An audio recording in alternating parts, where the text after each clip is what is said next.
29 points, tying a career playoff high. His name is Norman Powell. He arrived with the Portland Trail Blazers at the trade deadline, and he pays dividends as the Blazers dominate.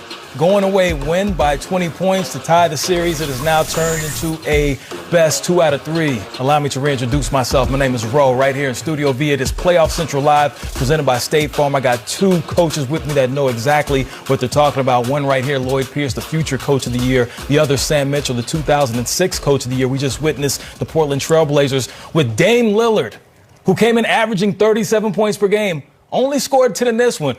Coach Pierce, if I tell you that before this game, Dame's only going to score 10. He's going to go 1 for 9 from the field, but they're going to win by 20. What do you tell me?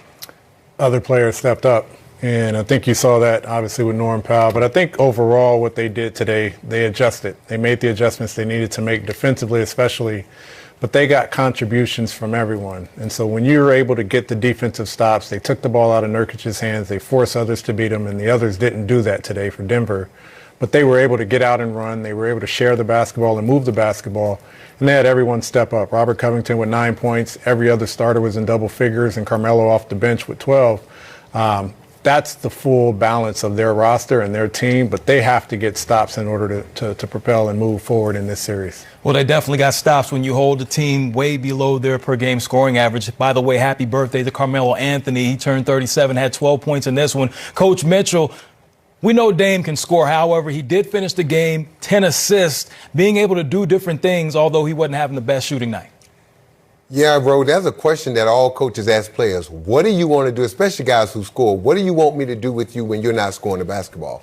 And players look at you funny because if that's what you're going to hang your hat on, that's how coaches are going to play you and treat you. But when you look at Dame, the 8 rebounds, the 10 assists, and if you're Portland, you got to be ecstatic. Dame Lillard had probably one of the worst games offensively that he will ever have, and yet you blow out the Denver Nuggets in Game 4 at home. And then the thing about it, you were able to rely on your defense, something that we talk about Portland. We don't talk about Portland's defense, we talk about their offense.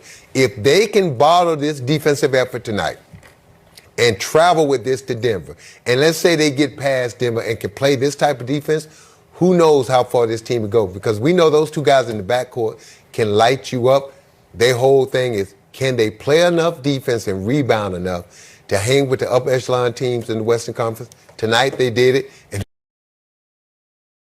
now they got to take this defense on the road.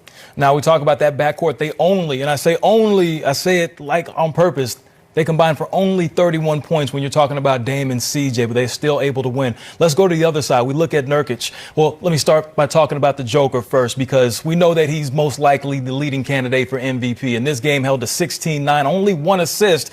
And in the previous game, we saw Nurkic. He got into foul trouble. He fouled out in the previous game. He was able to stay in the game. Talk about some of the things Portland did defensively to keep the Joker in check. Yeah, it's obvious that the best matchup that Portland has is the big fella, Nurkic. And to keep him isolated on Jokic as often he does put it on the floor. Do you have a crowd with your weak side defenders? And when you trap, you have to trap on the pass, making others have to beat them was the game plan for Portland today. And none of their other guys stepped up. So really show a crowd for Nurkic, take away his facilitating, but put the weak side defenders in a position that everyone else has to make a play. You see Covington fall for the fake there. They took all of that away today. Yeah, they did. And when you talk about players not being able to step up, we already know that you have P.J. Dozier out. You have Will Barton. Jamal Murray, of course, is out for an extended period with that injury. Then you have guys like Michael Porter Jr. who aren't necessarily contributed like you think they were, only 3 points. Coach Mitchell, talk about the others for the Denver Nuggets. We didn't get anything from them like we might have expected. What do you think happened?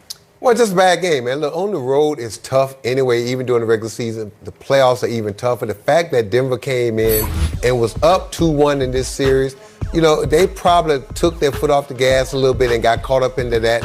You know, when you're winning, you tend to take your foot off the gas. But I just think for Denver, it was just a bad game all the way around. The good thing about it is one game. And I used to tell my players this all the time. During the playoffs, it doesn't matter whether you lose by 1 or 25. It does not matter. The only thing that matters is the next game. And we all know Game 5 is pivotal. And if you're Denver, even though you're down with numbers as far as injuries, and you said it, bro, that Game 5 at home, The Denver crowd is going to be into it. Expect them to come out and play with a lot more energy, a lot more toughness, because they understand. I think it's like, if I can remember correctly, 84 to 85% of the winner of Game 5 goes on to win the series. Yeah, I was actually about to pull that up right here. You beat me to it. I'm going to remind you of that stat momentarily because I do have it. I just have to write it out real quick, or mark it, as I should say. And Coach Pierce, I'm going to come back to you because we know this team has been, when I talk about this team, Portland. So every single year we see that they come on late and they start to play their best basketball towards the end of the season. Kind of like what we're seeing now. They have these games where they feel like maybe they're about to be eliminated. They seem to play best when their backs are against the wall. Going into Game 5 on the road, do we expect to see this Portland team take that same step and step up again? Well, I think there's a sense of confidence knowing that Dame only scored 10 today, and he saw another player such as Norman Powell step up, score 29, score career high. He knows that there are other guys that can get it done. He didn't have to do it today, but he knows going into Game 5 in Denver in a hostile environment, it's going to be Dame Lillard time. And so they've been here before. They've had some health issues in the past. Nurkic is back. They've got Covington. They've got those other guys that can come in and provide small ball defense. But at the end of the day, it's going to be Dame and CJ that are going to have a big game in Game 5 in Denver. Yeah, and Coach Mitchell, you mentioned that number. Teams that win Game 5 of a 2-2 best-of-7 series go on to win that series 82.5% of the time, so your numbers were very close. Speaking of numbers, Norman Powell matched his playoff career high with 29 points. We saw what he did in years past with the Toronto Raptors, played really big in the bubble. Hey, this game, he stepped it up as well. They call him Stormin' Norman, averaging 14 points, which is modest, pretty much doubled that with 29, and had not a miss from three-point territory. So we see him right here. Now it's time to listen to him, Norman, after the game. Congratulations, first.